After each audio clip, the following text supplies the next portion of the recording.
देखो हम last class थी उसमें हम चर्चा कर रहे थे अणुकक्षक सिद्धांत एमओटी पर। हमने देखा जो अणुकक्षक सिद्धांत होता है वो क्या होता है हमारा कि जो समान ऊर्जा के परमाणुीय कक्षक आपस में अतिव्यापन करके उतनी ही संख्या में क्या करते हैं नए अणुकक्षकों का निर्माण करते हैं। वो क्या कहलाता है हमारा अणुकक्षक सिद्धांत। अणुकक्षक सिद्धांत में बनने वाले जो अणुकक्षक है वह कितने प्रकार के बनते हैं? 3 प्रकार के। कौन कौन से? बीएमओ, एबीएमओ और एनबीएमओ। बंदी अणुकक्षक, विपरीत बंदी अणुकक्षक और अबंदी अणुकक्षक।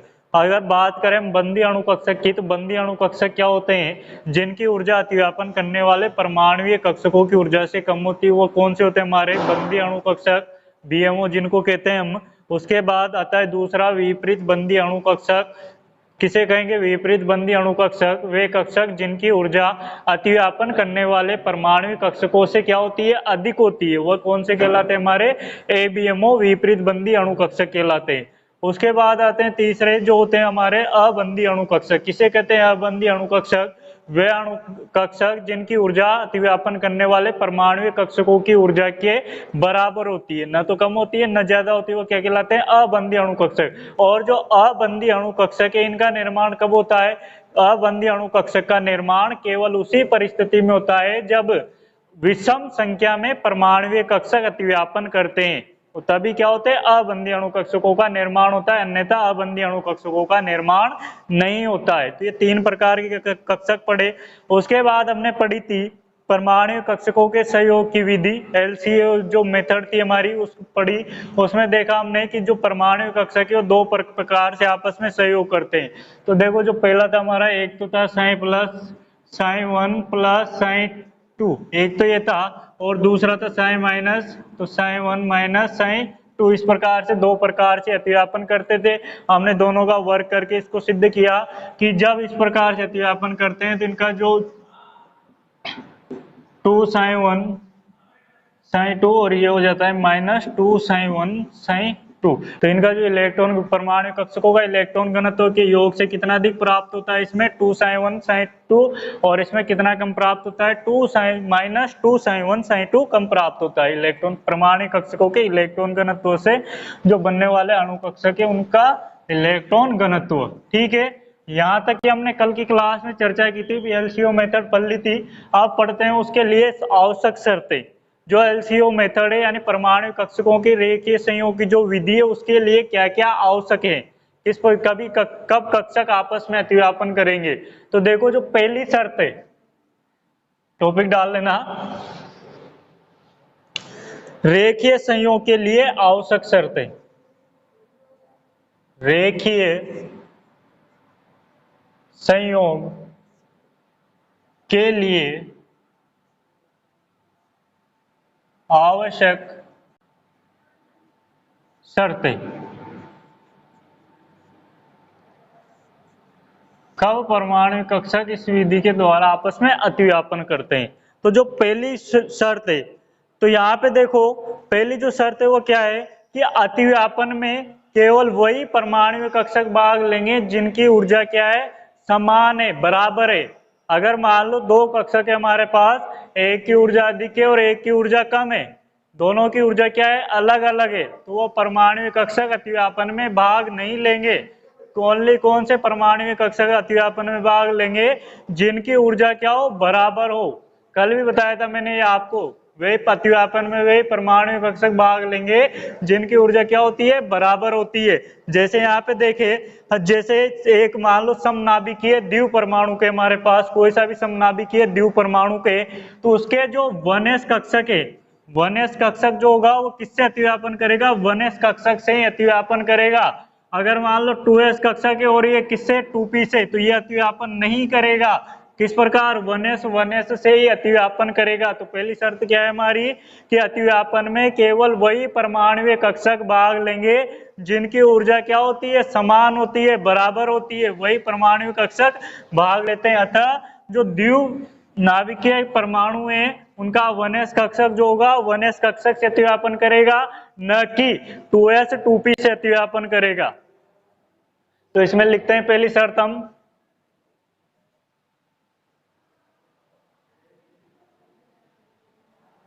अतिव्यापन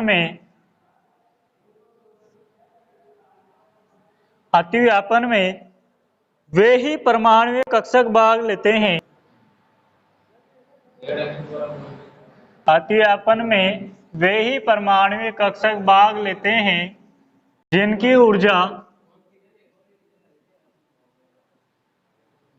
ऊर्जा लगभग बराबर, जिनकी ऊर्जा क्या होती है, लगभग बराबर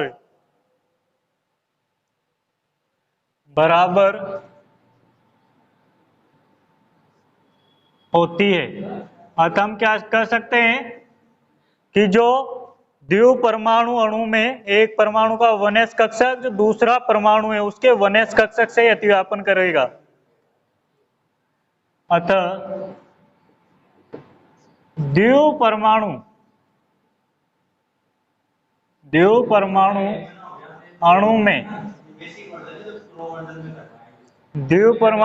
में एक परमाणु का जो 1s कक्षक होगा वो दूसरे परमाणु के 1s कक्षक से ही अतिव्यापन करेगा। एक परमाणु का 1s कक्षक दूसरे परमाणु के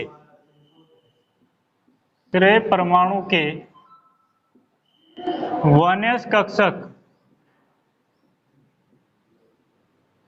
से ही अतिव्यापन करेगा।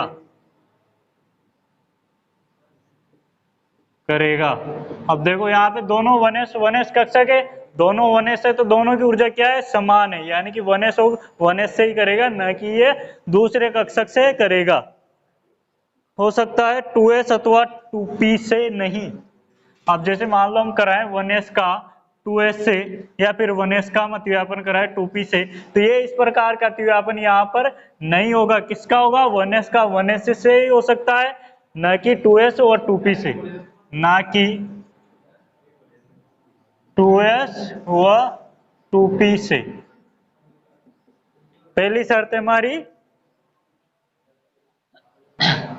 अतिव्यापन में वे परमाणु कक्षक भाग लेते हैं जिनकी ऊर्जा क्या होती है, लगभग बराबर होती है। अतः द्वितीय परमाणु अणु में हम बात करें तो उसका जो 1s कक्षक होगा वो 1s कक्षक से अतिव्यापन करेगा, न कि 2p और 2s से वो अतिव्यापन करेगा। ठीक है, तो देखो अतिव्यापन में केवल वही परमाणु कक्षक भाग लेंगे जिनकी ऊर्जा क्या होगी, लगभग बराबर होगी। समझने में आगे होगी ये बात आपको सभी को। दूसरी शर्त की बात करें कि जो समान सममिति वाले परमाणु कक्षक है, जब समान सममिति वाले परमाणुीय कक्षकों के मध्य अतिव्यापन होता है, जब समान सममिति वाले परमाणु कक्षकों के मध्य अतिव्यापन होगा तो जो वहां पे कक्षक बनेंगे वह कौन से कक्षक होंगे, बंदी अणु कक्षक का निर्माण होगा। और जब क्या हो, असमान सममिति के परमाणुीय कक्षक आपस में अतिव्यापन करते हैं तब बनने वाले जो कक्षक होते हैं वो कैसे होते हैं, विपरीत बंदी अणु कक्षक। देखो इस चीज को समझते हैं हम। यहाँ पे जैसे एक है ये धन आयन और एक है धन आयन, ये दोनों देखो किस प्रकार के हैं, समान है। तो यहाँ पे जो बनने वाले कक्षक होंगे वो कौन से होंगे, हमारे BMO बंदी अणु कक्षक। लेकिन जब हम बात करें इनकी सममिति क्या हो, अलग अलग हो, एक दूसरे के विपरीत हो, तो यहाँ पे देखो धन आयन और एक क्या हो गया, ऋण आयन। तो जो बनने वाला कक्षक होगा वो कौन सा होगा, ABMO। अतः हम क्या कर सकते हैं कि जब समान सममिति के परमाणुीय कक्षक अतिव्यापन करते हैं तो बनने वाले कक्षक कौन से कक्षक का निर्माण होता है, बंदी अणु कक्षक का निर्माण होता है। और जब असमान सममिति के परमाणुीय कक्षक अतिव्यापन करते हैं तो यहाँ पर कौन से कक्षक का निर्माण होता है, विपरीत बंदी अणु कक्षक का निर्माण होता है। तो दूसरी शर्त है हमारी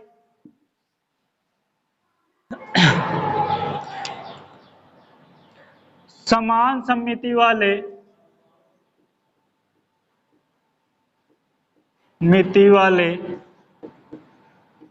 परमाणुीय कक्षक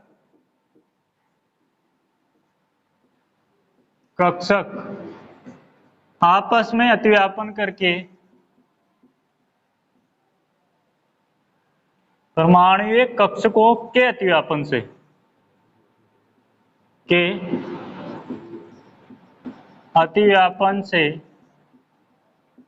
बंदी अणु कक्षक BMO का निर्माण होता है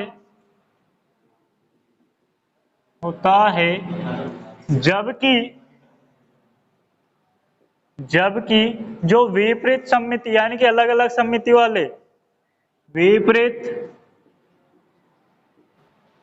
सममिति वाले परमाणुीय कक्षकों के अतिव्यापन से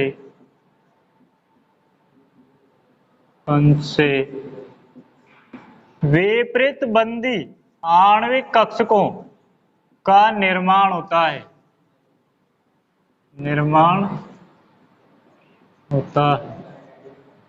तो देखो समान सममिति वाले तो किसका निर्माण करेंगे, बंदी अणु कक्षक का, और विपरीत सममिति वालों में जब अतिव्यापन होगा वो किसका निर्माण करेंगे, विपरीत बंदी अणु कक्षक का। तो ये दो शर्तें हमारी। अब देखो यहाँ पे देखते हैं इनमें अतिव्यापन किस प्रकार से होगा, किस प्रकार से अतिव्यापन हो सकता है कक्षकों में। एक बार इसका स्क्रीनशॉट ले लो आप सब जल्दी से, दोनों शर्तों का होगी लगभग समान होगी। और दूसरी जो शर्त है हमारी वो क्या है कि समान सममिति वालों अतिव्यापन में भाग लेंगे तो बंदी अणु कक्षक बनेंगे, और जो विपरीत सममिति वाले अतिव्यापन में भाग लेते हैं तो किस प्रकार के कक्षकों का निर्माण होता है, विपरीत बंदी अणु कक्षकों का निर्माण होता है। तो अब देखो यहाँ पे हम दोनों को अतिव्यापन देखते हैं। तो पहला जो अतिव्यापन है हमारा वो है SS अतिव्यापन।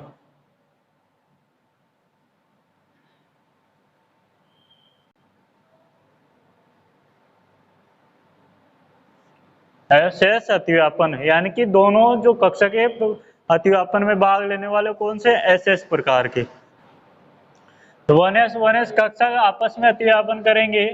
और ये देखो अतिव्यापन दो प्रकार से हो सकता है इनमें, क्योंकि जो हमने पढ़ा था रेखीय कक्षकों रेखीय विधि परमाणु कक्षकों संयोग की रेखीय विधि, तो दो प्रकार से आपस में अतिव्यापन कर सकते हैं कक्षक, समान सममिति की और विपरीत सममिति वाले। अब देखो पहला यहाँ पे जब दोनों कक्षक क्या हो, समान सममिति के परमाणु कक्षक आपस में अतिव्यापन कर रहे हैं, यहाँ पे इस प्रकार का जो बनेगा इस देखो इस पे भी क्या है धन आयन और इस पे भी धन आयन, यानी कैसे दोनों की सममिति कैसी है, समान है। अब समान सममिति अतिव्यापन करेंगे तो बनने वाला जो अणु कक्षक होगा वो कौन सा होगा, बंदी अणु कक्षक का निर्माण होगा। और दूसरे बात करें जब इनकी सममिति क्या हो, विपरीत हो, जो 1s कक्षक है इन दोनों विपरीत सममिति हो, दोनों की विपरीत सममिति हो, एक तो धनायन और एक पे क्या गया ऋणायन, यानी दोनों की सममिति क्या है, विपरीत है। तो विपरीत सममिति जब सममिति विपरीत होती है तो बनने वाले अणु कक्षक कौन से हो जाएंगे हमारे, ABMO। तो ये हो गया हमारा SS अतिव्यापन, जिसमें दो प्रकार से हमने देखा, अगर समान सममिति के हैं तो बंदी बने और विपरीत सममिति तो विपरीत बंदी अणु कक्षकों का निर्माण होता है। और यहाँ पे जो बंद बनेगा वो तो कौन सा बंद होता है, सिग्मा, और जो यहाँ पे विपरीत बंदी में बंद बनता है उसको हम किसके द्वारा प्रदर्शित करते हैं, सिग्मा स्टार के द्वारा उसे प्रदर्शित किया जाता है। ठीक है,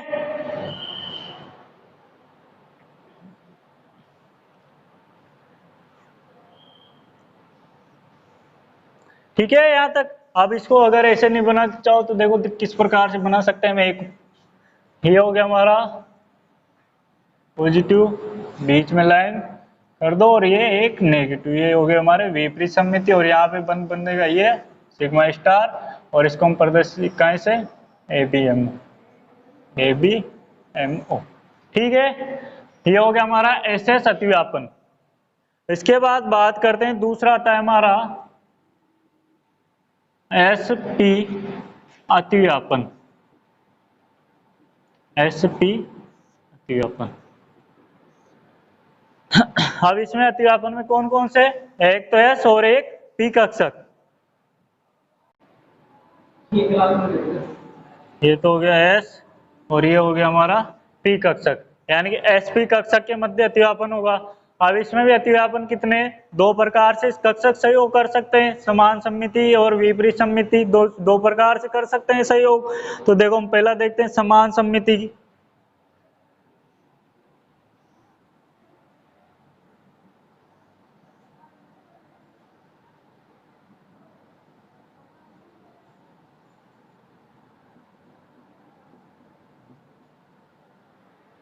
तो देखो यहाँ पे समान सममिति, तो यहाँ पे जो बनने वाला कक्षक है वो कौन सा हो गया हमारा, बंदी अणु कक्षक BMO।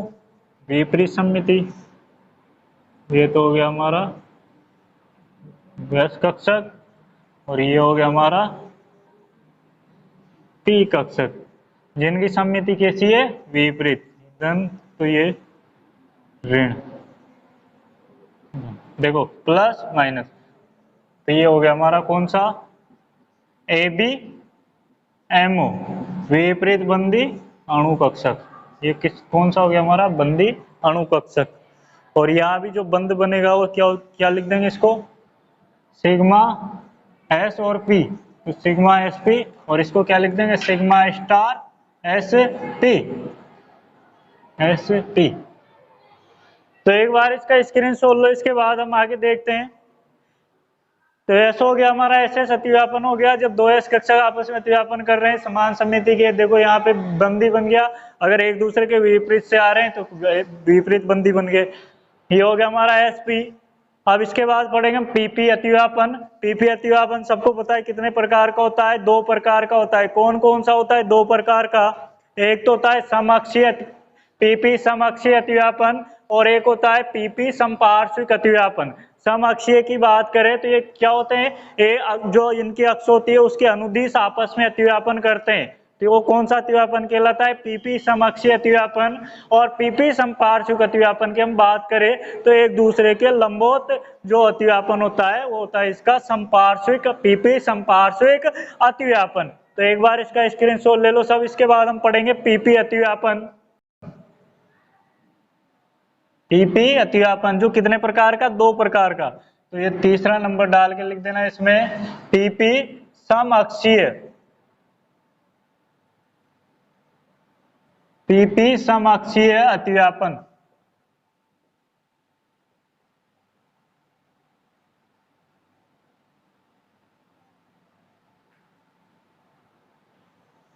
तो देखो PP समअक्षीय अतिव्यापन की बात करें तो ये क्या करेंगे, जो इनके अक्ष है उसके अनुदिश आपस में अतिव्यापन करेंगे, तो कौन सा हो जाएगा, PP समअक्षीय अतिव्यापन।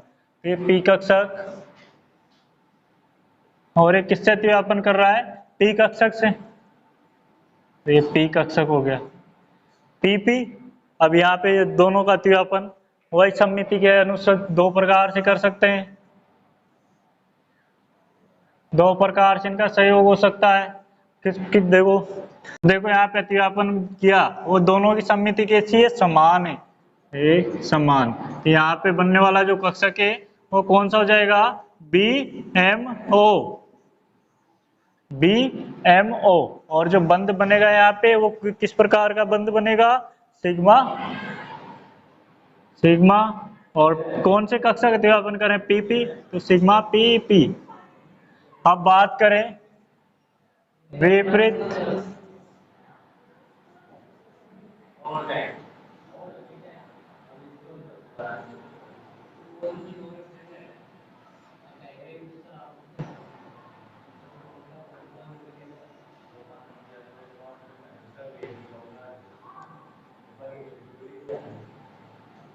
अब देखो यहाँ पे दोनों कैसे हैं, विपरीत सममिति वाले। तो यहाँ पे बनने वाला कक्षक ABMO, और यहाँ पे जो बंद बनेगा सिग्मा स्टार PP।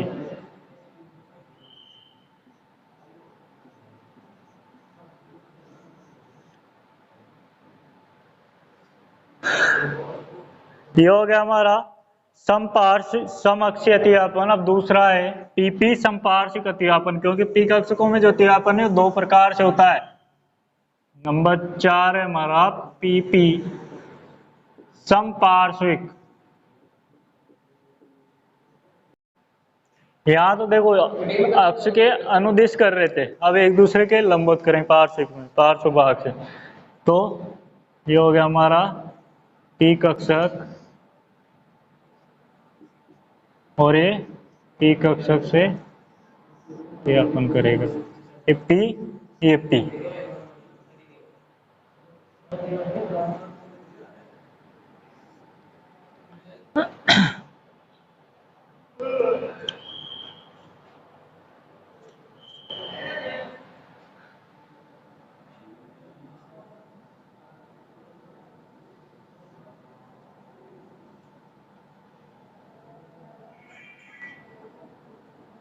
और यहाँ पे जो बंध बनता है वो कौन सा होता है?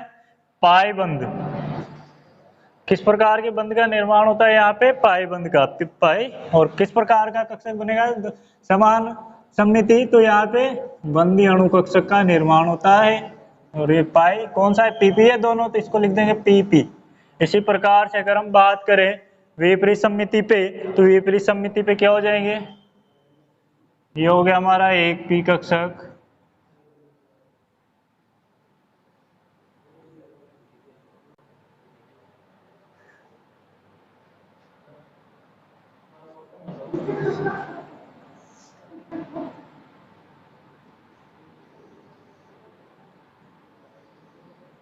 तो देखो यहाँ पे जब अतिव्यापन होगा इनमें तो एक दूसरे के विपरीत सममिति वाले, तो ये प्लस, तो ये माइनस, और ये माइनस, तो ये प्लस। और जो बंध बनेगा यहाँ पे वो कौन सा? Pi star. और पीपी कर रहे हैं अतिव्यापन, तो पीपी। और क्या होते हैं ये? ए बी एम ओ, विपरीत बंधी अणुकक्षक। तो ये था हमारा अतिव्यापन, एस अतिव्यापन। उसके बाद एसपी अतिव्यापन। उसके बाद था हमारा पीपी समअक्षीय। और लास्ट हमारा पीपी समपार्श्विक अतिव्यापन। ऐसे सभी कक्षकों में हमने देखा जो कक्षक है वो दो प्रकार से सहयोग करते हैं, दो प्रकार से। और यहाँ पे जब समान सममिति वाले आपस में अतिव्यापन कर रहे हैं वहां पे, तो कौन से कक्षक का निर्माण हो रहा है? सब में बंधी अणु कक्षक का। और जब विपरीत सममिति वाले एक दूसरे से अतिव्यापन करते हैं तो वहां पे कौन से कक्षकों का निर्माण होता है? कौन से अणु कक्षक बनते हैं? विपरीत बंधी अणु कक्षक। और जो समान सममिति वाले करते हैं वहां पे बंधी अणु कक्षक बीएमओ का निर्माण होता है। ठीक है, ये हो गया हमारा अतिव्यापन। इसका स्क्रीनशॉट ले लो एक बार जल्दी से। इसके बाद हम पढ़ेंगे संकरण।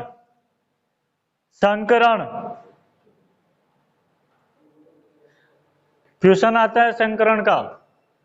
संकरित कक्षक क्या है? एसपी और sp2 संकरित कक्षकों को समझाइए या फिर क्वांटम यांत्रिकी के आधार पर संकर कक्षकों की व्याख्या कीजिए। इस प्रकार के क्वेश्चन आते हैं पेपर में। तो अब टॉपिक डालिए संकरण।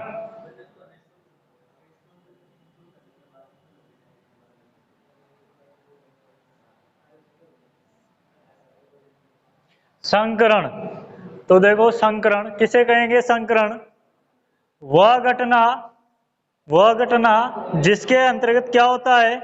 एक परमाणु के बाह्यतम कोश के, कोई भी एक परमाणु उसके बाह्यतम कोश के लगभग समान ऊर्जा एवं भिन्न भिन्न आवर्ती वाले परमाणुीय कक्षक।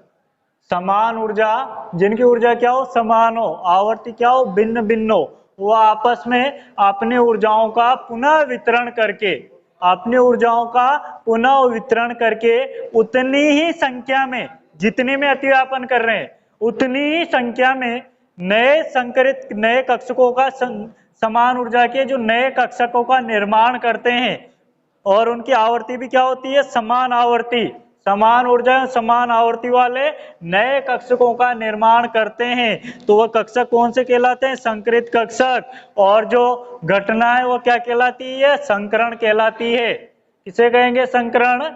एक परमाणु के समान ऊर्जा एवं भिन्न भिन्न आवर्ती वाले परमाणुीय जो कक्षक है वह अपनी ऊर्जाओं का पुनः वितरण करके समान ऊर्जा और समान आवर्ती में नए कक्षकों को निर्माण करने की जो घटना होती है वह क्या कहलाती है? संकरण कहलाती है। और जो बनने वाले नए कक्षक होते हैं उनको हम क्या कहते हैं? संकरित कक्षक कहते हैं। ठीक है, तो संकरण की परिभाषा क्या हो जाएगी? वह घटना वह घटना जिसके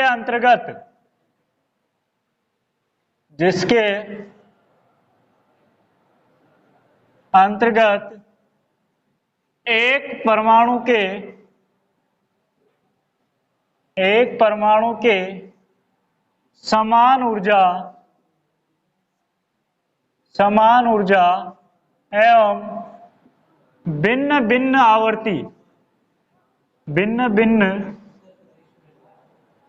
आवर्ती के परमाणुीय कक्षक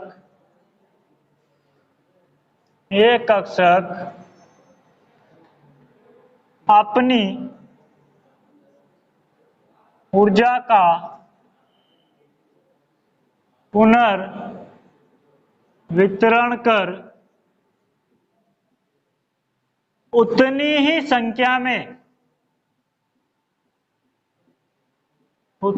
संख्या में समान ऊर्जा एवं समान आवर्ती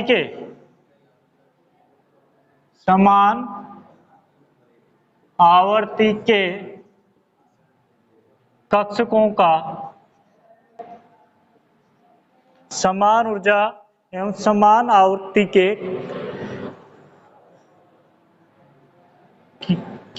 नए कक्षकों का निर्माण करते हैं। बनने वाले नए कक्षक कौन से कक्षक कहलाएंगे? संकरित कक्षक। बनने वाले नए कक्षक संकरित कक्षक एवं जो ये घटना होती है वह क्या कहलाती है? संकरण। यह घटना संकरण वह घटना जिसके अंतर्गत एक परमाणु के बाह्यतम कोश के जो समान ऊर्जा है भिन्न भिन्न आवर्ती के, यहाँ पे परमाणु के बाह्यतम कोश कर लेना, यहाँ पे बाह्यतम कोश के समान ऊर्जा एवं भिन्न भिन्न आवर्ती के परमाणुीय कक्षक अपनी ऊर्जाओं का पुनः वितरण करके उतनी ही संख्या में क्या कर ले? समान ऊर्जा एवं समान आवर्ती के नए कक्षकों का निर्माण करते हैं। तो ये जो घटना होती है वो क्या कहलाती है? संकरण कहलाती है। और जो बनने वाले नए कक्षक है उनको हम क्या कहते हैं? संकरित कक्षक कहते हैं। ठीक है, संकरण। अब देखो यहाँ पे हम देखते हैं संकरित कक्षकों के लिए तरंग फलन। संकरित कक्षकों के लिए तरंग फलन, ये चीज तो तुमने पहले भी पढ़ रखी है, लेकिन संकरित कक्षकों के लिए तरंग फलन अब पढ़ेंगे। तो अगला टॉपिक डालो, संकरित कक्षकों के लिए तरंग फलन।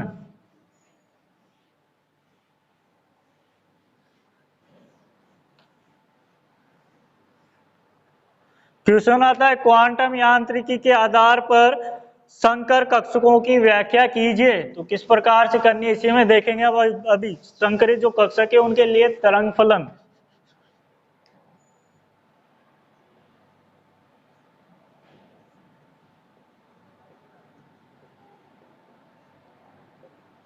के लिए तरंग फलन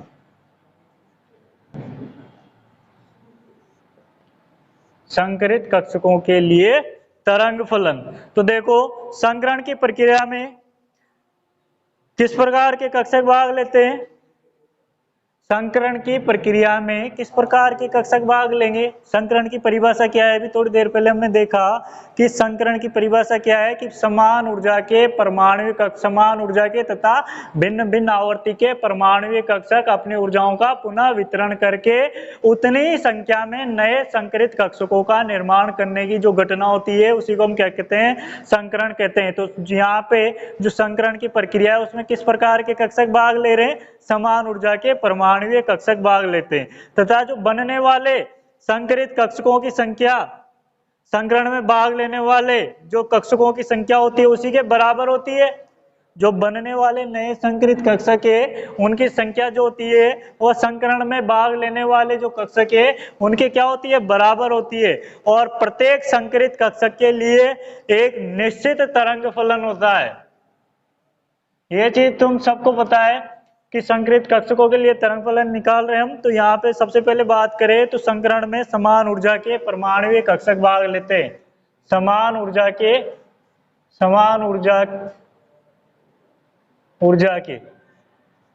परमाणुीय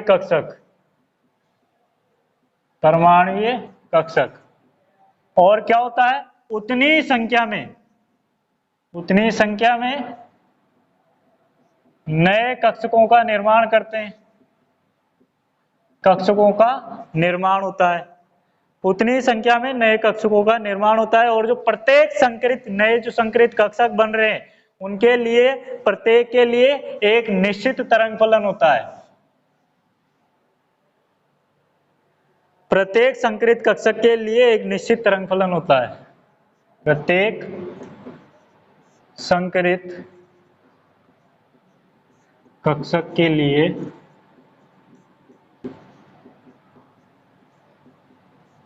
एक निश्चित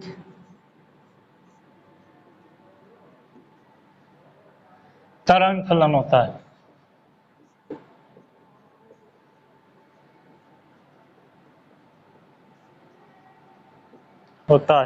तो यहाँ पे देखो हम बात करें, पहला जो कक्षक है हमारा, ये हमारा sp3 संकरण पढ़ा है हमने। sp3 संकरण क्या होता है? sp3 संकरण किसे कहते हैं? sp3 संकरण एक ही परमाणु के बाह्यतम कोश के कितना, एक तो s कक्षक और 3 p कौन कौन से हो जाएंगे? px, py और pz। एक तो हो गया हमारा s कक्षक और p के कौन से हो गए? px, py और pz कक्षक। एक ही परमाणु के बाह्यतम कोश के s कक्षक, px, py और pz कक्षक परस्पर ऊर्जाओं का क्या करेंगे? आपस में पुनः वितरण करके कितने? 4 नए sp3 संकरित कक्षकों का निर्माण कर लेंगे। ये चारों कक्षक s, px, py और pz ये अपने ऊर्जाओं का क्या करेंगे? ऊर्जा का पुनः वितरण करेंगे और पुनः वितरण करके कितने?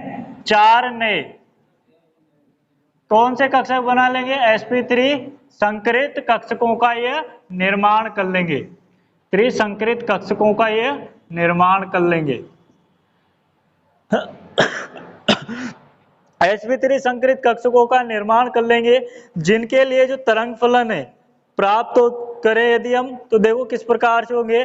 s के लिए जो क्या हो जाएगा? साई s, px के लिए क्या हो जाएगा? साई px, py के लिए क्या हो जाएगा? साई py और pz के लिए क्या हो जाएगा? साई pz तरंग फलन के रूप में इनको प्रदर्शित हम कर सकते हैं। तो यहाँ पे तरंग फलन संयुक्त रूप से निम्न प्रकार देखो हम प्रदर्शित करेंगे इनको सारों को एक बार। इसको यदि क्या हो? यदि s, p, x, py एवं pz के लिए तरंग फलन क्या ले रहे हैं? साइन s के लिए तो क्या हो जाएगा? साइन s, px के लिए क्या हो जाएगा? साइन px, py के लिए क्या हो जाएगा? साइन py और z के लिए क्या? pz के लिए साइन pz। ठीक है, यहाँ तक की बात आप सबको समझने में आई होगी। सबसे पहले हम देखा sp3 संकरण। sp3 संकरण में एक s और 3 p कक्षक, p के कौन कौन से होते हैं? px, py और pz। ये अपनी ऊर्जाओं का पुनः वितरण करके और कितने टोटल? 4 नए संकरित कक्षकों का निर्माण करते हैं। 4 नए sp3 संकरित कक्षक बनते हैं यहाँ पे। अब यहाँ पे 4 जो संकरित कक्षक बन रहे हैं, तो यहाँ पे जो ये कक्षक है इनके लिए जो s, px, py और pz इनके तरंग फलन क्या है?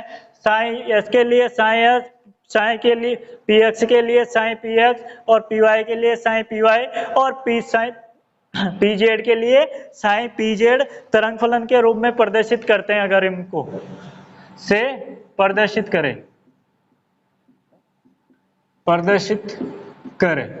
ठीक है, प्रदर्शित किया जाए तो यहाँ पे देखो संकरित कक्षकों तरंग फलन को संयुक्त रूप से, तो जो संकरित कक्षकों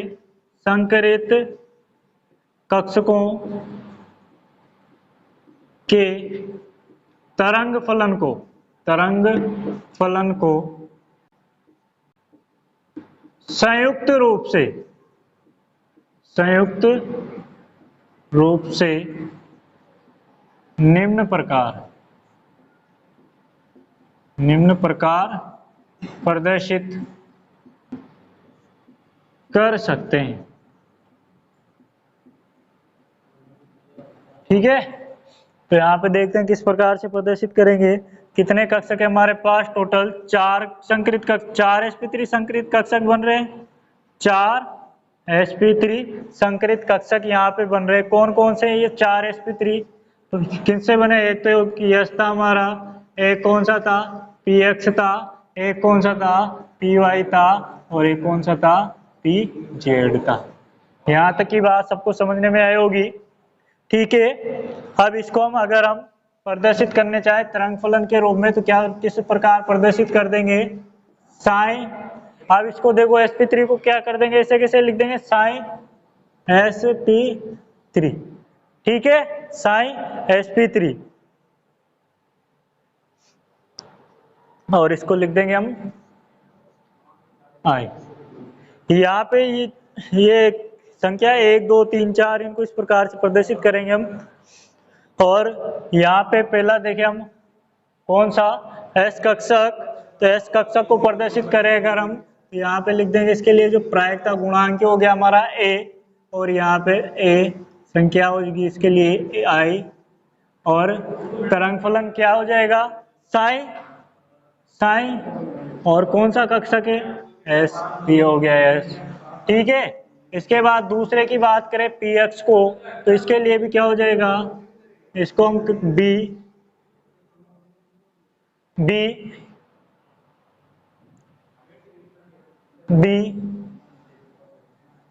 तरंग फलन क्या है? px है, क्या लिख देंगे इसको? px, ये x हो गया। इसके बाद py है अगला, इसको लिख दें हम c से, तरंग फलन साइन, और कौन सा है? py हो गया। और लास्ट है हमारा pz, इसको लिख दे d से, di, और ये हो गया हमारा तरंग फलन साइन pz। तो इस प्रकार से इनको हम संयुक्त रूप से प्रदर्शित कर सकते हैं। तो जो sp3 संकरित कक्षक होता है उसके लिए यह तरंग फलन आती है, जिसको तुम आसानी से निकाल सकते हो। जहां पर जो i है, i बराबर क्या है?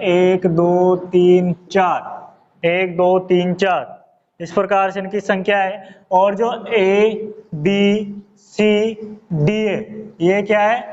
प्रायिकता गुणांक है हमारा, प्रायिकता गुणांक साइन तुम्हें पता है तरंग फलन है, और जो ये कक्षक p कक्षक, ये कक्षक है सही हमारे। तो इस प्रकार से निकाल सकते हो। देखो sp3 संकरित कक्षक के लिए हमने तरंग फलन निकालना है, तो हमें सबसे पहले देखा जो sp3 संकरित कक्षक है इसमें कौन कौन से कक्षक अतिव्यापन में भाग ले रहे हैं? एक s कक्षक और 3 p कक्षक। एक s और 3 p कक्षक अपनी ऊर्जाओं का पुनर्वितरण करके कितने नए कक्षकों का निर्माण कर रहे हैं? 4 नए sp3 संकरित कक्षकों का ये निर्माण कर रहे हैं। यदि हम इसको क्या करें, जो s कक्षक है s और p कक्षकों, इनको तरंग फलन के रूप में हमने प्रदर्शित किया और इनको संयुक्त रूप से प्रदर्शित किया। तो यहाँ पे देखो जी प्रायिकता गुणांक और इनकी संख्या लिख के हमने एक साथ लिखा तरंग फलन के रूप में। तो ये क्या हो गया? sp3 संकरित कक्षक के लिए तरंग फलन। इसी प्रकार से sp2 और sp संकरण आदि के लिए भी हम तरंग फलन का मान निकाल सकते हैं इसी प्रकार से। तो आज की यहीं तक का करते हैं, बाकी कल करेंगे हम sp2 और जो sp संकरण है उसके लिए भी तरंग फलन निकालेंगे, ऐसे ही निकलती है उनके लिए भी। देखो अपने कल जितनी भी डेफिनेशन बताई थी आपको, आधारी हल, आधारी सुसंगत हल, ठीक है। आधारी हल को अपन किससे रिप्रेजेंट करते हैं, कल बताया था आपको एक्स बी से बराबर बी इनवर्स बी। अब उससे रिलेटेड प्रॉब्लम करेंगे अपन। प्रॉब्लम देखते हैं इसके अंदर, तो प्रॉब्लम लिखते हैं इसके अंदर। देखो आप एग्जाम्पल नंबर फर्स्ट, निम्न समीकरण निकाय के सभी, आधारी हल वाली प्रॉब्लम है इसमें।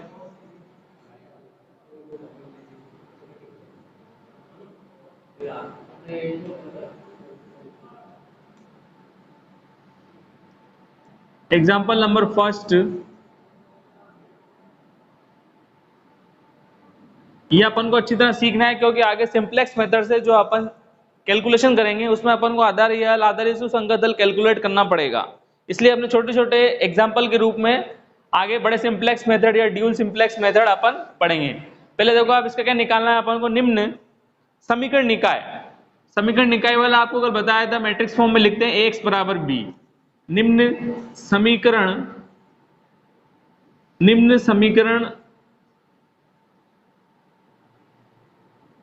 निकाय, निम्न समीकरण निकाय के, निम्न समीकरण निकाय के सभी आधारी हल ज्ञात कीजिए, मतलब बेसिक सॉल्यूशन ज्ञात करना है इसका। निम्न समीकरण निकाय के सभी आधारी हल ज्ञात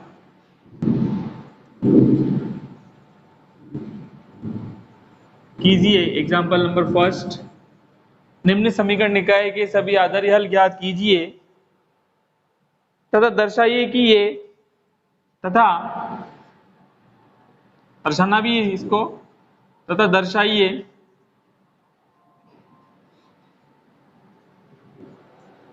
तो दर्शाइए कि ये है, कि ये, दर्शाइए कि वे सभी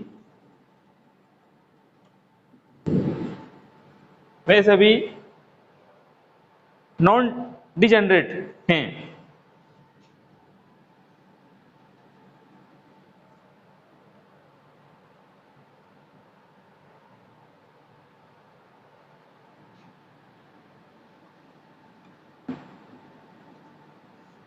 नॉन डिजेनरेट है। अब आपको गिवन क्या है, देखो आप इक्वेशन दे रखी है दो, x1 + 2x2, ये निकाय दे रखा है x1 + 2x2, x1 + 2x2 + x3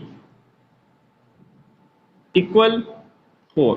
दूसरी इक्वेशन क्या दे रखी है मेरे को, 2x1 प्लस क्या दे रखा है आपको, x2 + 5x3 बराबर क्या दे रखा है आपको, 5 दे रखा है। ये गिवन है आपको, ये समीकरण निकाय दे रखा है, इसको मैट्रिक्स फॉर्म में लिखेंगे Ax बराबर b। ठीक है, यहां पर A क्या है ये आपको मालूम होना चाहिए। A बनेगा आपको मैट्रिक्स के अंदर 1 2 2 1 और 1 5। क्या बनेगा आपके 1 2 2 1 और 1 5, जिसको अपन क्या मान लेंगे, अपन पहले अवयव को तो मान लेंगे अपन α1, दूसरे अवयव को मान लेंगे अपन, दूसरा वाला जो अवयव होगा उसको मान लेंगे α2, और तीसरे को मान लेंगे अपन α3।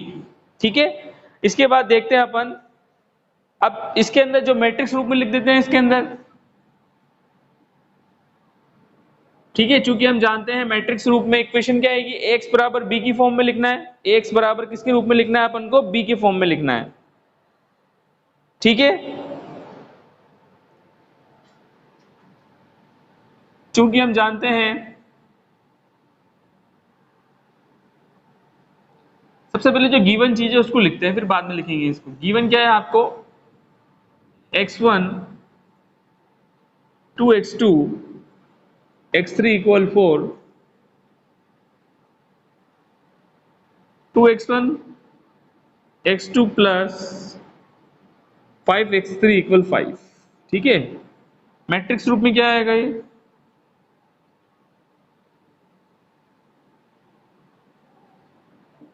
मैट्रिक्स रूप में हो गया Ax बराबर b। ये आपको बताया था मैंने, इसको स्टार लगा लो। ax बराबर b लिख दिया। यहां पर a का मतलब कितना है, यहां कैपिटल A बराबर क्या है 1 2 2 1 1 5। इसको अपन क्या मान लेंगे अल्फा 1 अल्फा 2 और अल्फा 3।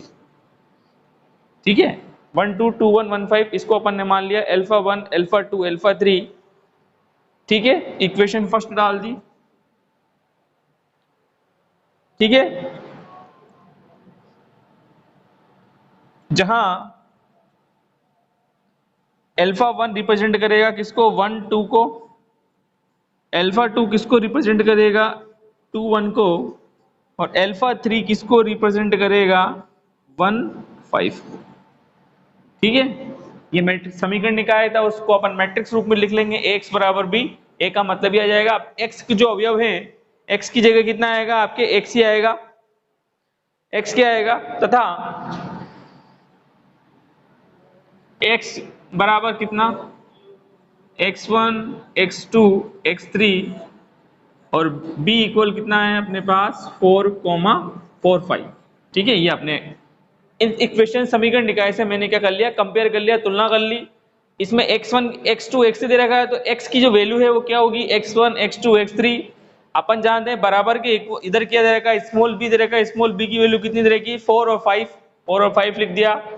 और जो आपको गुणांक दे रखे हैं a11 की जगह कोफिशिएंट कितना है इसका 1 है तो यहाँ 1 लिख दिया। a12 की जगह इसका गुणांक कितना दे रखा है 2 दे रखा है जो 2 लिख दिया। a13 इसका कोफिशिएंट कितना दे रखा है 1 दे रखा है तो 1 लिख दिया। a21 इसका कोफिशिएंट कितना दे रखा है यहाँ पर 1 आना चाहिए। ठीक है 2x1 आएगा वहां पर कितना आएगा 2x। तो इसका कोफिशिएंट कितना दे रखा है 2 है तो 2 लिख देंगे। इसका कोफिशिएंट कितना दे रखा है 1 तो 1 लिख देंगे। इसका कोफिशिएंट कितना दे रखा है गुणांक ये लिख दिया। अब यहाँ पर अपन ने इन तीनों के प्रत्येक स्तंभ वाले जो दे रखे हैं C1 C2 C3 स्तंभ वाला C1 C2 C3 तो C1 को तो मान लिया मैंने अल्फा 1, C2 को तो मान लिया मैंने अल्फा 2 और C3 को क्या मान लिया मैंने अल्फा 3। ये अपन ने इसको मान लिया। इसको इक्वेशन फर्स्ट वह यहां अल्फा 1 किसको रिप्रेजेंट कर रहा है कॉलम नंबर C1 को 1 2, अल्फा 2 कॉलम नंबर C2 को 2 1, अल्फा 3 कॉलम नंबर C3 को 1 5। ठीक है यह हो गया आपके पास। अब क्या करेंगे इसके मैक्सिमम बेसिक सॉल्यूशन कितना होगा maximum number of basic solution तो कौन से फॉर्मूले से निकालेंगे NCM से निकाल लेंगे। n की वैल्यू कितनी है यहाँ पर जो वेरिएबल है n की वैल्यू कितनी है 3 और m की वैल्यू कितनी है यहाँ पर 2। n की वैल्यू कितनी है 3 m की वैल्यू कितनी है 2 तो कितने निकलेंगे इसके अंदर 3 निकलेंगे। ठीक है कितने निकलेंगे अपने पास 3 निकलेंगे। अब लिखते हैं लैंग्वेज में निकाय के लिए जो समीकरण निकाय दे रखा है लैंग्वेज में लिख दें निकाय के लिए कल फॉर्मूला बताया था ना आपको उसको फॉर्मूले को निकाय के लिए अधिकतम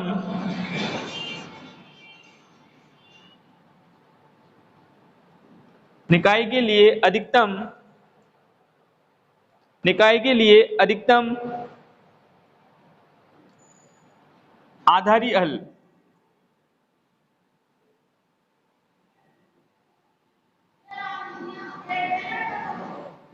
निम्न सूत्र की सहायता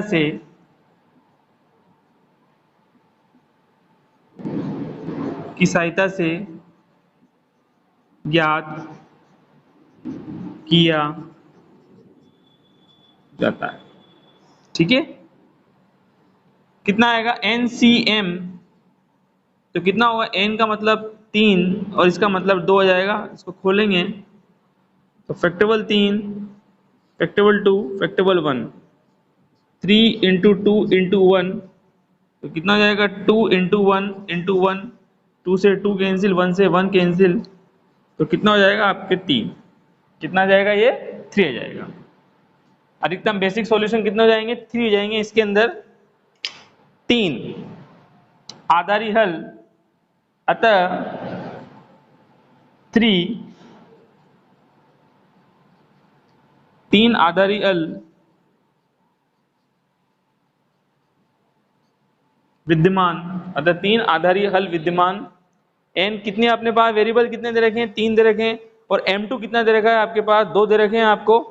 तो कितना जाएगा ये, n की जगह 3 जाएगा, m की जगह कितना जाएगा, 2 जाएगा। तीन आधारी हल विद्यमान हो सकते हैं, अतः हल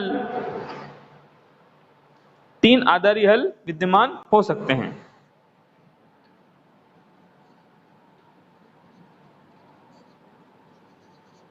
ठीक है, अतः आधारी हल, देखो अतः आधारी हल,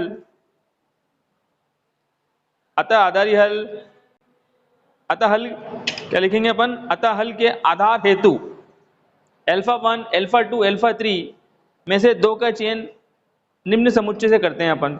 ठीक है, जैसे B1 लेना है आपको, अल्फा 1 अल्फा 2 ले लेंगे।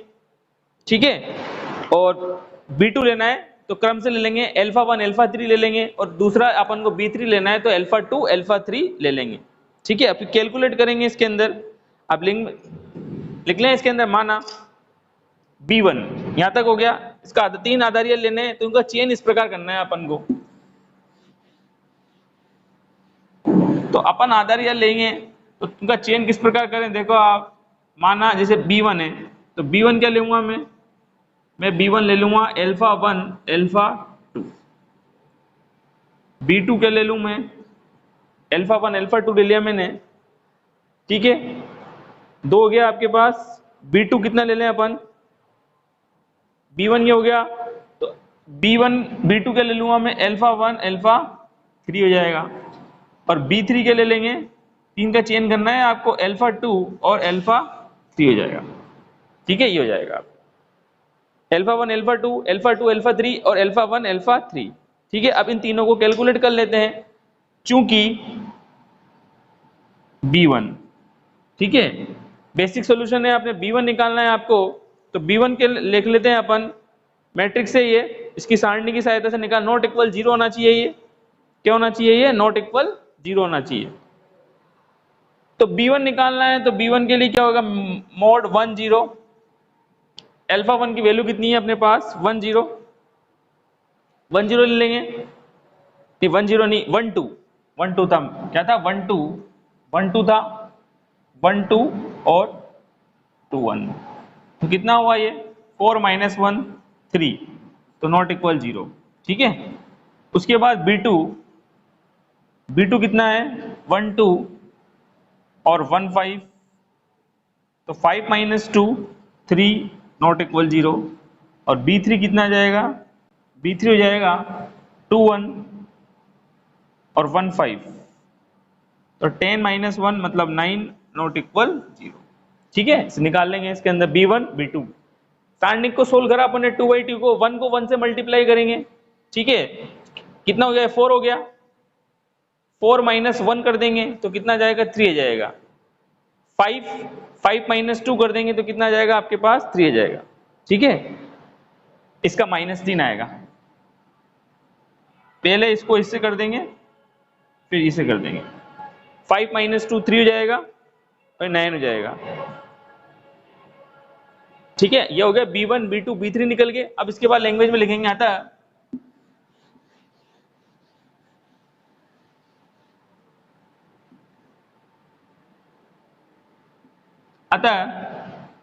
B1 B2 B3, अतः B1 B2 B3 लैंग्वेज में लिख दूं, अतः B1 B2 B3।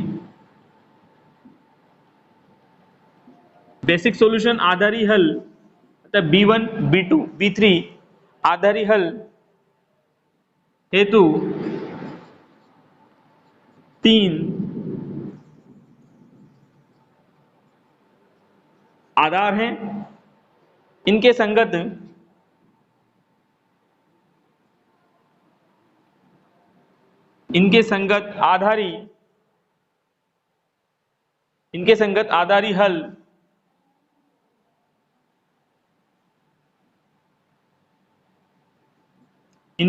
आधारी हल निम्न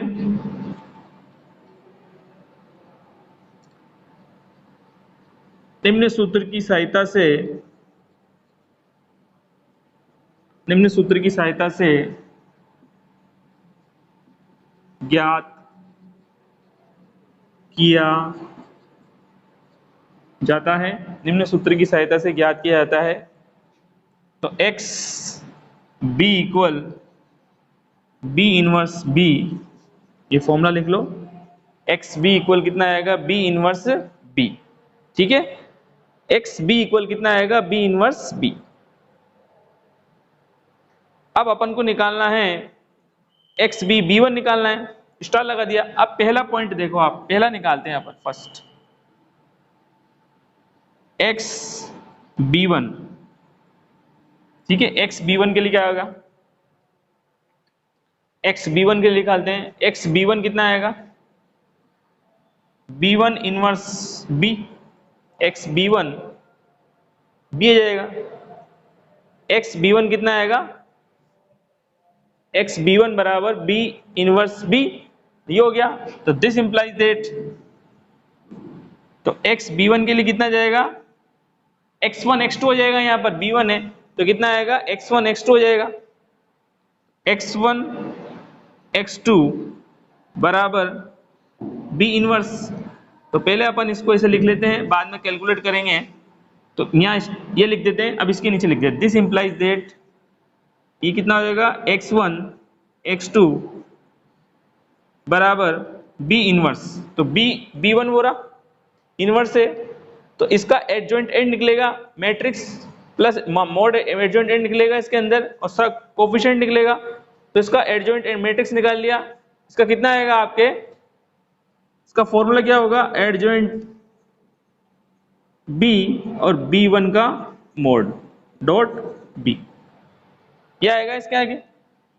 ठीक है, ये इसको अपन इधर लिख देते हैं फॉर्मूले को, ताकि ये तो आपका स्टार हो गया, बेसिक फॉर्मूला तो ये आपके पास अपन ने यहाँ पे अप्लाई कर दिया, ये x1 x2 हो गया। अब ये निकालना है, तो एडजॉइंट b1 और b1 का मोड डॉट b। अब एडजॉइंट b1 कितना आएगा, चिन्ह चेंज कर देते हैं अपन, कितना आएगा, चिन्ह चेंज कर देते हैं, विपरीत चिन्ह हो जाएंगे इसके b1 के, कितने हो जाएंगे, विपरीत हो जाएंगे, -2 जाएगा इसका और -2 जाएगा, 1 2 कितना हो जाएगा, -2 जाएगा, 4 5 दे ही रखा है आपका। ठीक है, कितना जाएगा, इधर लिख दें इसको, this implies that x1 x2, ये कितना था, -1/3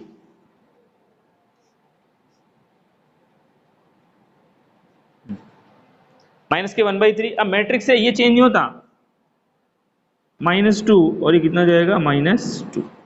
ठीक है, -2 ठीक है, ये निकाल लिया अपन ने, 1 1 आ गया। अब अपने पास b1 क्या था, 1 0, अपन ने अप्लाई कर दिया इसके अंदर, तो चिन्ह चेंज हो जाएगा।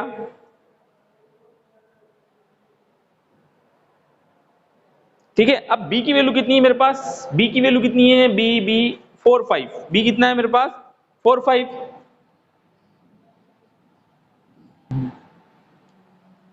-1/3 चल ही रहा है आगे। अब इसको मल्टीप्लाई करके अपन देखते हैं कितनी वैल्यू आती है, इसको मल्टीप्लाई करते हैं, ये तो कितना हो गया आपके पास 4 -1/3, तो ये कितना हो जाएगा, टोटल कर लेंगे इसको, दोनों मैट्रिक्सों को मल्टीप्लाई करने पर अपने पास कितना आया, ये इसको 3 का भाग लगा देंगे, ये बन जाएगा आपके 2/1, कितना बन जाएगा, 2/1 बन जाएगा।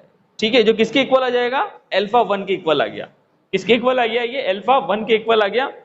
ठीक है, इसी प्रकार दूसरा पॉइंट देखते हैं अपन।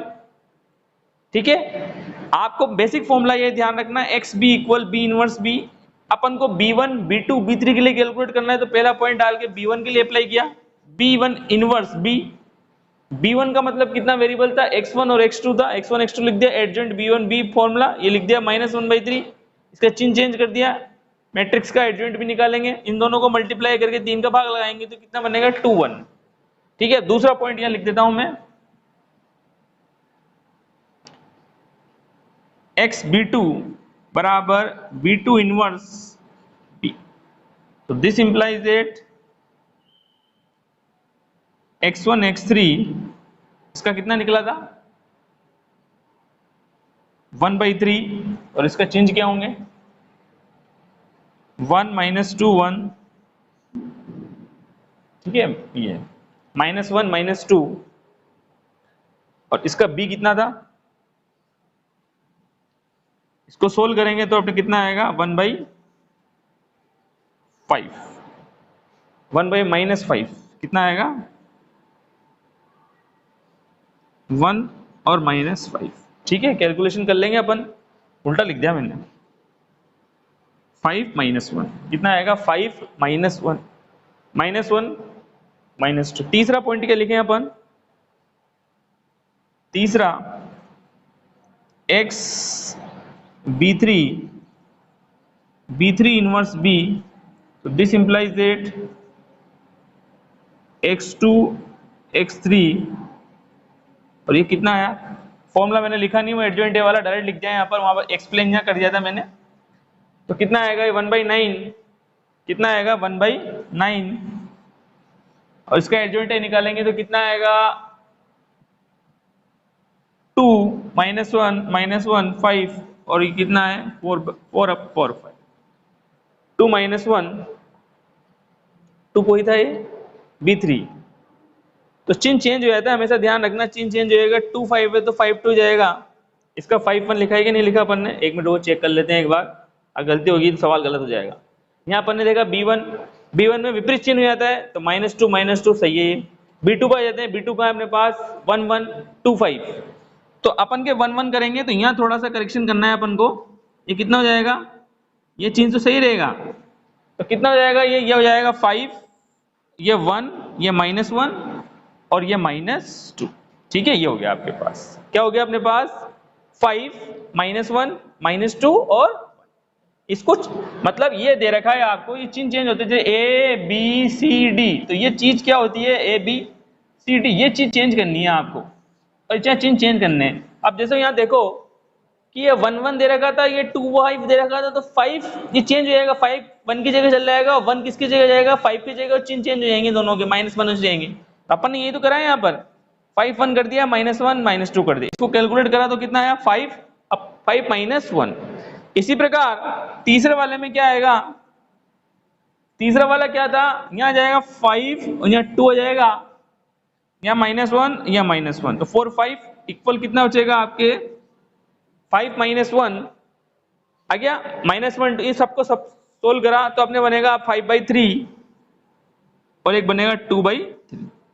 ठीक है, तीसरा पॉइंट हमेशा ध्यान रखना, इसको तो इसकी जगह पहुंचाना है, उसको इसकी जगह पहुंचाना है, और यहाँ विपरीत चिन्ह कर देना है आप, जैसे आपके लिख रहा है 1 2 और 2 1, इसका एडजॉइंट ए निकालना है आपको, तो अपन एडजॉइंट ए कितना निकलेगा, ये 1 1 दे रखा है तो 1 की जगह 1 चल जाएगा और उसकी जगह ये आ जाएगा, तो कितना आ जाएगा 1 1 आ जाएगा, और 2 2 अपनी जगह रखे तो यहाँ 2 आ जाएगा, यहाँ भी 2 आ जाएगा, चिन्ह चेंज हो जाएंगे, प्लस की जगह माइनस माइनस आ जाएंगे, इसे करना है।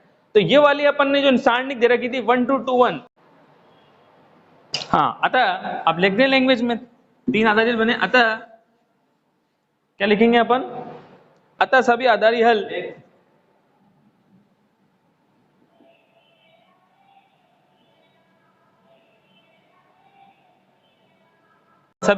निम्न प्रकार हैं, अतः सभी आधारी हल निम्न प्रकार है, बेसिक फिजिबल सॉल्यूशन निम्न प्रकार है। तो पहला क्या आएगा, पहला क्या बना अपने पास 2 1 0, पहला क्या बना 2 1 0 2 1 0, दूसरा क्या बना 5 0 -1, और तीसरा क्या बना, ठीक है, दूसरा क्या बना अपने पास 5 0 -1, और तीसरा क्या बना 0 5/3 2/3। समझिए किसे लिखा, अब यहां पर x1 x2 है, तो x1 का मान कितना है 2 है, x2 का मान कितना है 1, x3 नहीं है तो 0। यहाँ पर x1 और x3 है, तो x1 का मान कितना है 5 है, x2 नहीं है तो x2 की जगह 0, x3 की जगह कितना आएगा -1। यहाँ पर कितना है x2 x3 है, तो x1 की जगह 0, x2 की जगह 5/3 और इसकी जगह 2/3। ठीक है,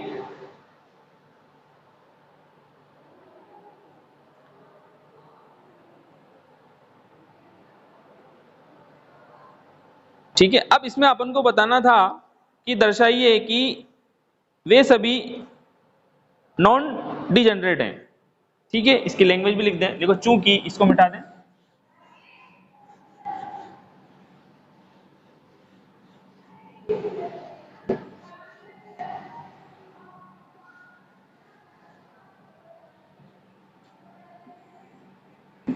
देखो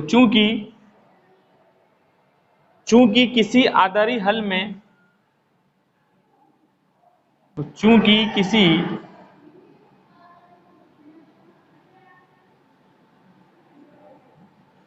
देखो चूंकि किसी आधारी हल में एक से अधिक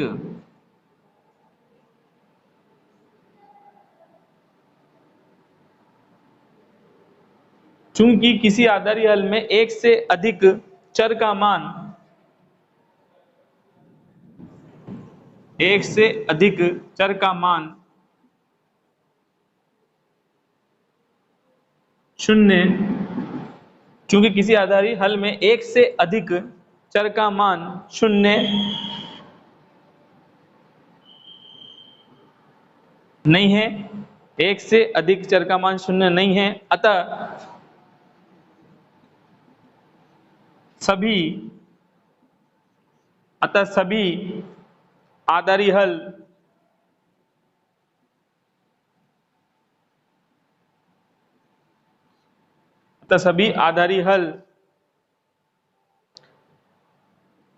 डिजेनरेट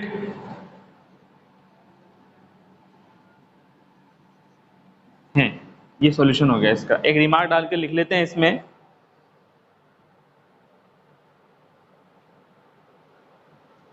रिमार्क लिख लेते हैं, रिमार्क इंपॉर्टेंट है, ये देख लेते हैं अपन। एक प्रॉब्लम कंप्लीट हो गई अपनी, एक रिमार्क लिखते हैं। बार बार कुछ प्रॉब्लम आए तो रिमार्क ध्यान रखना है। देखो चूंकि डिजेनरेट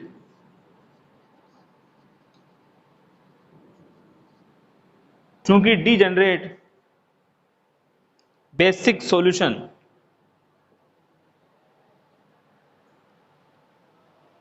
ठीक है, एक से अधिक नहीं है, तो क्या हो रहा है, ये अस्पष्ट है, नॉन डिजेनरेट है, और एक से अधिक आ जाएगी आपके पास तो क्या जाएगी, कम से कम एक बेसिक वेरिएबल की वैल्यू क्यों नहीं, 0 आनी चाहिए। Degenerate basic solution, degenerate basic solution में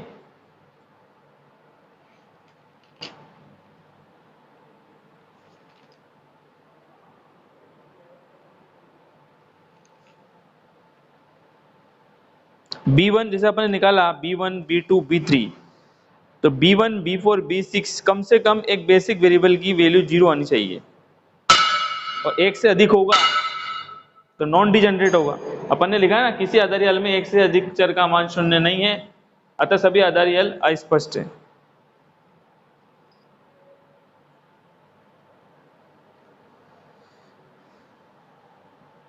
तो डिजेनरेट बेसिक फिजिबल सॉल्यूशन में, बेसिक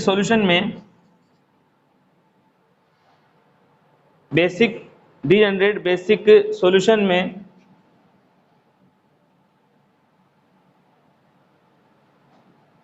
एक से अधिक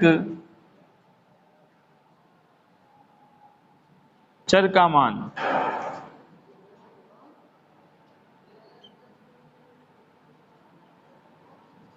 शून्य हो, ठीक है, एक से अधिक चर का मान क्या हो, शून्य हो। दूसरा, और नॉन डिजेनरेट बेसिक फिजिबल क्या होगा, कम से कम एक वैल्यू क्यों होनी चाहिए, एक से अधिक, कम से कम एक वैल्यू क्यों होनी चाहिए, 0 आनी चाहिए। कम से कम एक से अधिक चर का मान क्या है, शून्य नहीं है, और कम से कम एक वैल्यू क्या आनी चाहिए, इसकी 0 आनी चाहिए, तो वो क्या होगा आपके पास, नॉन डिजेनरेट होगा।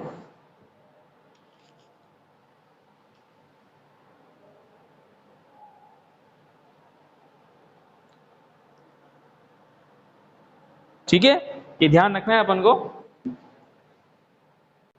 ये लिख दिया मैंने आपके। अब प्रॉब्लम नंबर 2 करते हैं, इसके अंदर देखते हैं आगे। और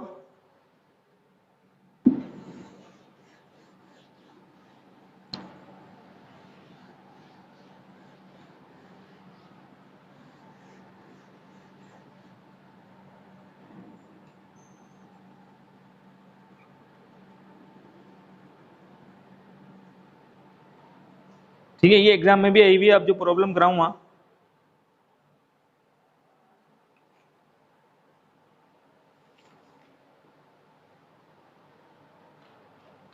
देखते हैं इसमें, देखो, सिद्ध कीजिए कि निम्न निकाय के लिए feasible solution x1 x2 x3 और z एक आधारी हल नहीं है। इंपॉर्टेंट सवाल है, एग्जाम में आया हुई है।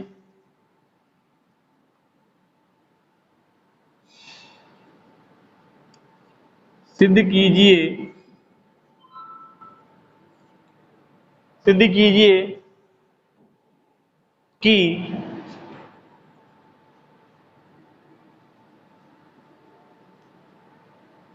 सिद्ध कीजिए कि निम्न निकाय,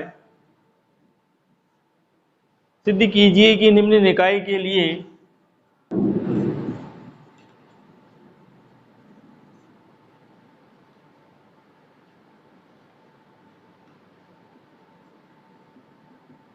सिद्ध कीजिए कि निम्न निकाय के लिए फिजिबल सॉल्यूशन x1 बराबर 1 कोमा x2 बराबर 0 x3 बराबर 1 कोमा z बराबर 6 एक आधारी हल नहीं है।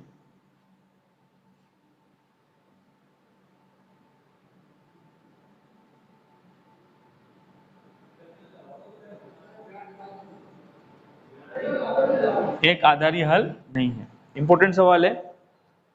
सबसे पहले आपको जो दे रखी है, सिद्ध कीजिए कि निम्न निकाय के, अब निम्न निकाय कौन सा है आपका, वो देखते हैं अपने पास। निम्न निकाय के लिए निकाय दे रखा है आपको x1 plus x2 plus x3 बराबर 2 और x1 minus x2 minus x2 plus x3 बराबर x1 minus x2 plus x3 बराबर 2 और 2x1 plus 3x2 plus 4x3 बराबर z मिनिमम। ठीक है, z दे रखा है आपको, ये दे रखा है z दे रखा है आपको 6 दे रखा है, z वैल्यू बराबर कितनी रहेगी 6 दे रखी है, तो अपन z की वैल्यू बाद में अप्लाई करेंगे इसमें। ठीक है, मिनिमम दे रखा है ये। सबसे पहले जो गिवन है उसको लिख लेते हैं। ठीक है, कितना दे रखा है आपको, ये तीनों इक्वेशन दे रखी है, इसको गिवन में लिख देंगे x1 plus x2 plus x3।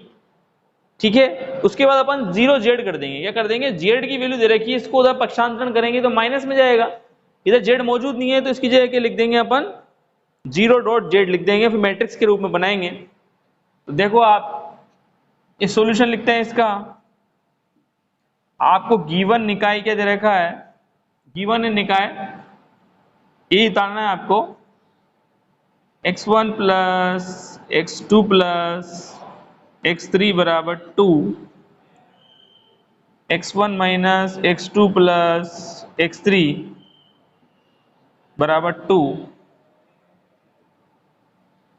2x1 plus 3x2 plus 4x3 बराबर z। ये गिवन है आपको नंबर फर्स्ट। ठीक है, ये दे रखा है, इसको मैट्रिक्स रूप में लिखते हैं। सबसे पहले इसको अभी दे रखा है आपको, देयरफॉर दिस इंप्लाइज दैट लगाएंगे अपन, इसको कैसे लिख लेंगे, स्टेप चेंज करेंगे यहाँ पर, इसको ये लिख देंगे x1 plus x2 plus x3 plus 0.z 2, x1 minus x2 plus x3 plus 0.z बराबर 2 माइनस z बराबर 0, और कितना आएगा 2x1 plus 3x2 plus 4x3 ये नई इक्वेशन बना दी, जेड कोफिशिएंट है, इसको इधर लिया है, जीरो हो गया यहाँ जेड का कोई कोफिशिएंट नहीं है, यहाँ पर जीरो जीरो हो जाएगा, मैट्रिक्स रूप में लिख देंगे इसको।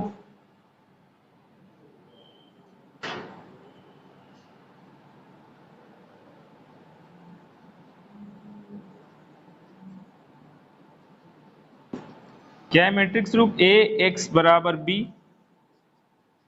Star, this implies that A का मतलब कितना है यहाँ पर?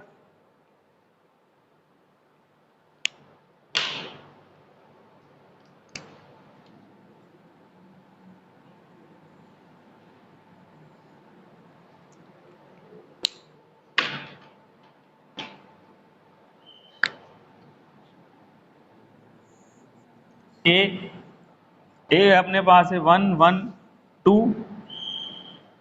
1 minus 1 3 1 1 4 0 0 minus 1 x1 x2 x3 z, और b कितना है 2 2 0, ठीक है, ये आ जाए z की कोफिशिएंट आ जाएगा 0 0। अब इसके बाद क्या होगा? 0 0 माइनस 1 आ जाएगा, ठीक है। अब क्या करें अपन, ये हो गया आपके पास, तो मैं दिस इंप्लाइज दैट, इसको इधर लिख देते हैं, यहां a बराबर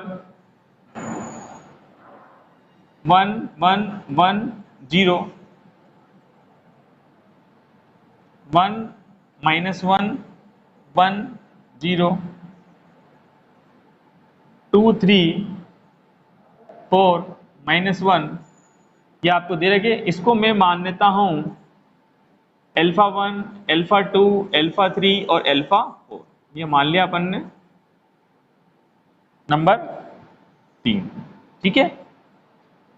कैपिटल X की जगह कितना है? x1 x2 x3 और z स्मॉल b की जगह कितना है? 2 2 0, ठीक है। बेसिक सॉल्यूशन निकालना है इसका 2 2 0, ये लिख लिया अपन, ठीक है। x बराबर b।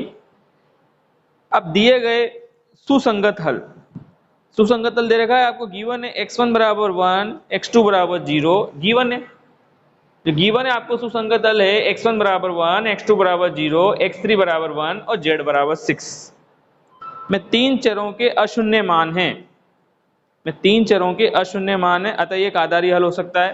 3 चरों को क्या है? एक तो है 3 चरों के क्या है? अशून्य मान है, इसलिए आधारी हल। यदि अशून्य चरों के संगत गुणांक सदिश अल्फा 1 अल्फा 2, तो अपन ने क्या लिया? अल्फा 1 अल्फा 3, 3 चरों के, लैंग्वेज में लिख लें इसको, पहले यहां तक तो लिख लें अपन इसको, उसके बाद देखो आप,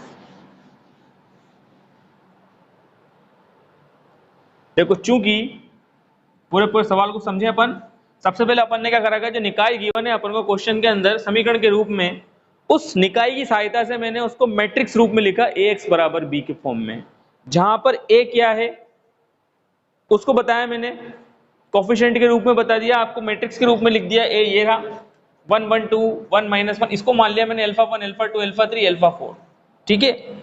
इसी प्रकार x बता दिया, इसके ऊपर अब अपन को जो गिवन वैल्यू दे रखी है उसको एक्सप्लेन करके कैलकुलेट करना है अपन को ना, तो क्या लिखें? चूंकि दिया गया है, क्या दे रखा है आपको? गिवन है, उस चीज को अपन लिखेंगे चूंकि दिया गया है सुसंगत हल, चूंकि दिया गया है सुसंगत हल, चूंकि दिया गया है सुसंगत हल, गिवन है आपको क्वेश्चन में पहले से ही, क्या गिवन है?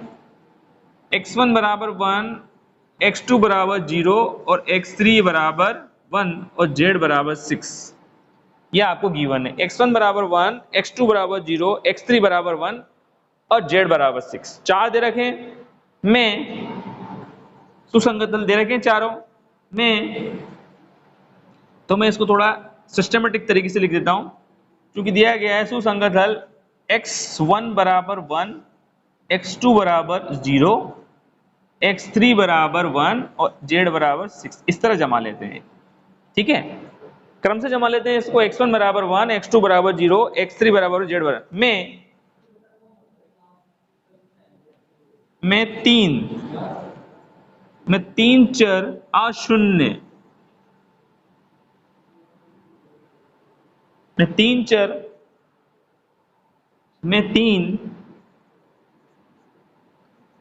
चरों के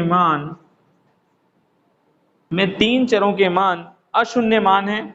एक शून्य है लेकिन तीन तो क्या है इसके अंदर अशून्य है। में तीन चरों के मान अशून्य नॉन जीरो मान है। में तीन चरों के मान क्या है, अशून्य मान है। इसलिए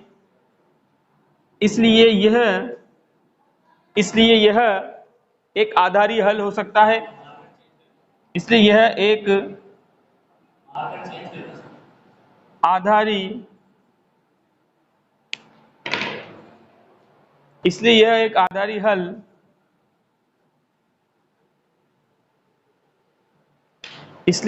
आधारी हल हो सकता है।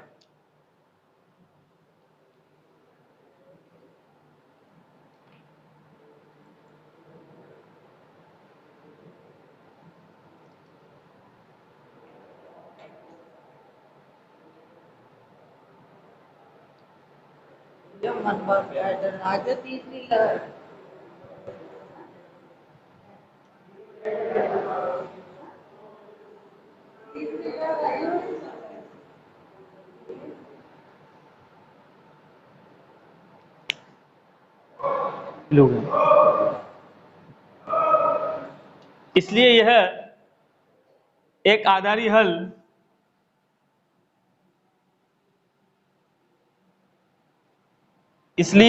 एक आधारी हल हो सकता है।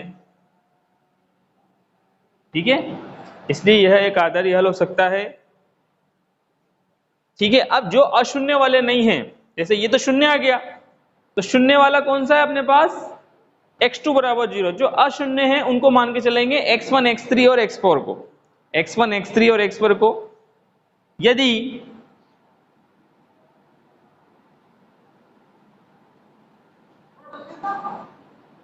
यदि अशून्य चरों के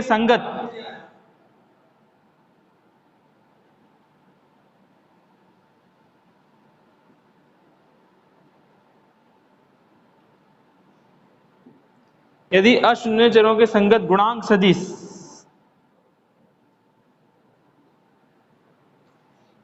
अल्फा 1 अल्फा 3 व अल्फा 4, अल्फा 1 अल्फा 3 अल्फा 4, इसको अपन ने काट दिया क्योंकि ये शून्य है। Alpha 1 alpha 3 alpha 4 linearly independent है, लीनियरली इंडिपेंडेंट हो।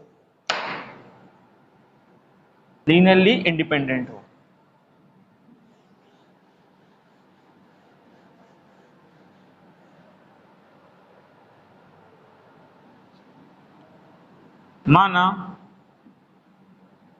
लैम्डा 1 लैम्डा 2 लैम्डा 3, माना लैम्डा 1 लैम्डा 2 लैम्डा 3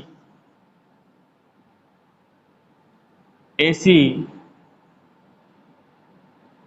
संख्याएं हैं, वह क्या होगा, अल्फा 1 लैम्डा 1 और अल्फा 3 लैम्डा 2 अल्फा 4 लैम्डा 3 बराबर 0। ठीक है, अब इसमें वैल्यू पुट कर देंगे, तो this implies that lambda 1 alpha 1 क्या है मेरे पास, मिटा दिया मैंने, तो चेक कर लेते हैं क्या है। अल्फा 1 क्या था मेरे पास, 1 1 2, यहाँ लिख देता हूँ मैट्रिक्स ए। मैट्रिक्स ए क्या थी, उससे अपन की करेक्ट गलती नहीं होगी। 1 1 2 1 1 2, उसके बाद 1 -1 3 1 -1 3, उसके बाद 1 1 4, उसके बाद 0 0 -1 0 0 -1। ठीक है, 0 0 -1, तो ये क्या था अल्फा 1, ये क्या था अल्फा 2, ये क्या था अल्फा 3, ये क्या था अल्फा 4। इसको डिलीट कर दो। अल्फा 1 पूछ रहा है अपन को 1 1 2, लैम्डा 2 अल्फा 3 ये रहा 1 1 4, और अल्फा 4 और लैम्डा 3 और अल्फा 4 0 0 -1, ठीक है, 0 0 -1 बराबर 0 0 0, ठीक है, ये आ जाएगा। इसको कैलकुलेट करने की कोशिश करते हैं, 3 इक्वेशन बनेगी, तीनों इक्वेशनों को मैट्रिक्स फॉर्म में लिखते हैं। पहली क्या बनेगी, lambda 1 plus lambda 2 plus 0 lambda 3। दूसरी क्या बनेगी, lambda 1 plus lambda 2 plus 0 lambda 3। तीसरी क्या बनेगी, 2 lambda 1 plus 4 lambda 2 minus lambda 3 0 0 0, ठीक है, ये बन जाएगी आपके पास। अब क्या करें, अपन तीनों इक्वेशनों की सहायता से लैम्डा 1 लैम्डा 2 लैम्डा 3 की वैल्यू कैलकुलेट करें। इधर मिटा देते हैं इसको, ठीक है। तो पहली इक्वेशन क्या बन रही है, लैम्डा 1 प्लस लैम्डा 2 बराबर 0, लैम्डा 1 प्लस लैम्डा 2 बराबर 0। तीसरी क्या बनेगी, 2 lambda 1 plus 4 lambda 2 minus lambda 3 बराबर 0। पहली इक्वेशन क्या बनी है अपने पास, लैम्डा 1 प्लस लैम्डा 2 बराबर 0, ठीक है, यह अपने पास इक्वेशन बन गई। तो दिस इंप्लाइज दैट आपको लैम्डा 1 लैम्डा 2 लैम्डा 3 की वैल्यू याद करनी है, लैम्डा 1 माइनस लैम्डा 2 और लैम्डा 3, ठीक है।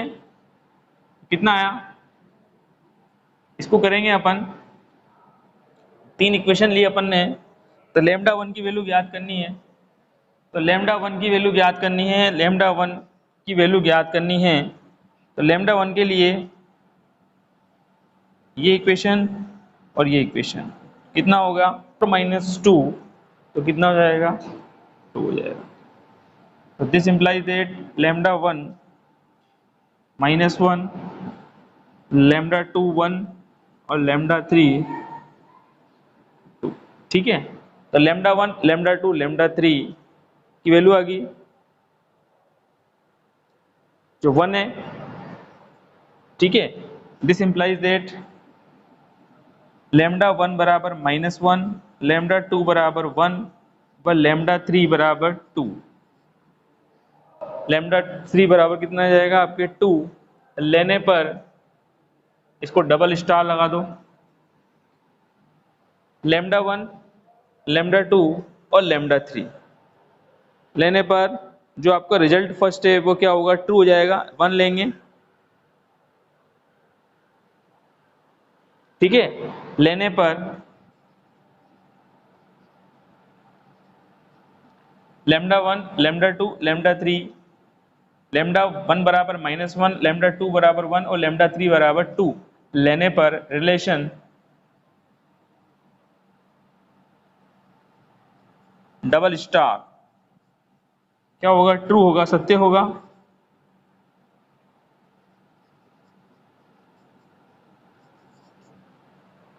नॉट इक्वल 0 आ रहा है, ये ट्रू होगा, 0 आ रहा है। लैम्डा 1 लैम्डा 2 लैम्डा 3 क्या आ गई आपके पास, वैल्यू अलग आ गई, ट्रू होगा, सत्य रहेगा।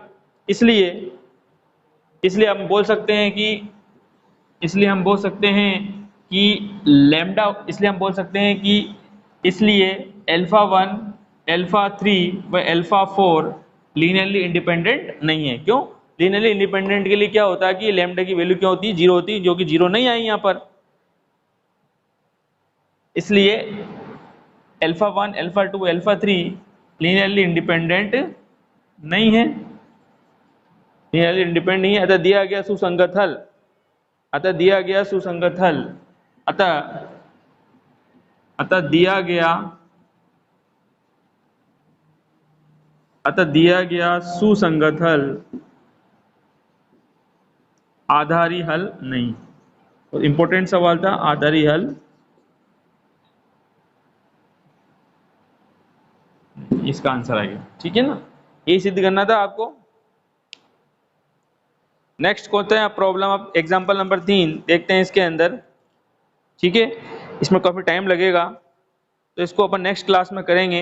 इसके बाद आपकी ये प्रॉब्लम सोल्व हो जाएगी। इसके बाद आएंगे आपके समुच्चय वाले डेफिनेशन आएंगी, ठीक है, थ्योरेटिकल पार्ट आएगा। तो प्रॉब्लम तो लिख लेते हैं, इसको कल सोल्व करेंगे अपन। एग्जाम्पल नंबर 3 देखो आप, एग्जाम्पल नंबर 3 क्या है, मिटा दें इसको।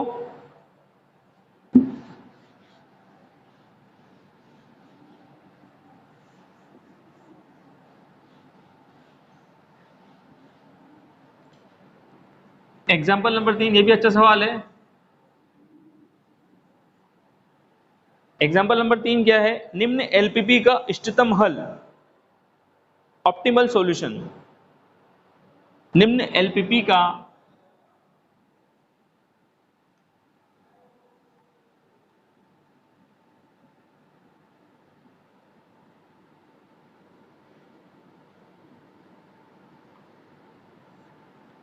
निम्न एलपीपी का इष्टतम हल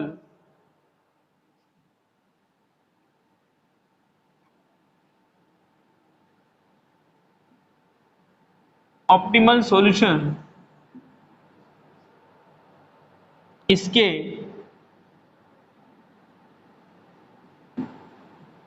बेसिक फिजिबल सॉल्यूशन, ठीक है, में से याद कीजिए।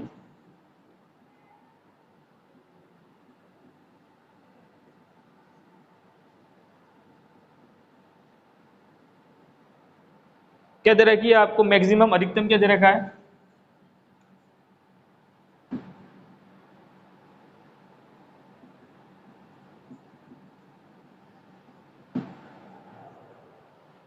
फंक्शन ऑफ एक्स क्या दे रखा है आपको,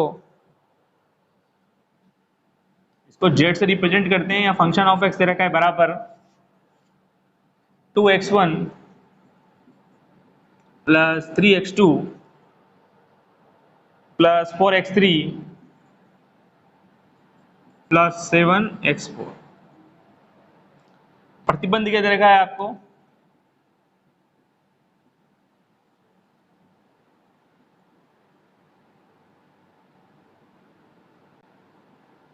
प्रतिबंध क्या दे रखा है,